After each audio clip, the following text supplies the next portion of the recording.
ఈ సంగతి పక్కన పెడితే మన latest sensational director Anil Ravipudi గారిని తీసుకుంటే మినిమం బడ్జెట్తో ఆయన హిట్లు కొడతారు.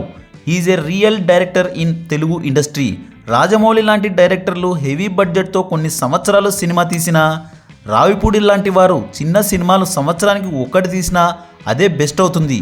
తక్కువ టైంలో తక్కువ బడ్జెట్తో సినిమా తీసి హిట్ కొడితే ఆ డైరెక్టరే కింగ్ అంటారు. రావిపూడి గారి కెరియర్లో 9 సినిమాలు తీశారు ఆయన. Pataas, supreme, Raja the great, F2, F3, Sarileru Neekevvaru, Bhagavanth kesari, సంక్రాంతికి వస్తున్న మన శంకర వరప్రసాద్ గారు. అన్ని సినిమాలు మినిమం బడ్జెట్తో వచ్చి హిట్ అయిన సినిమాలే.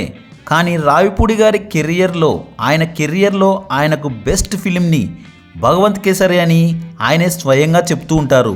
ఎందుకంటే ఈ సినిమా కామెడీ క్రింజ్ కాదు, మంచి కంటెంట్ మూవీ.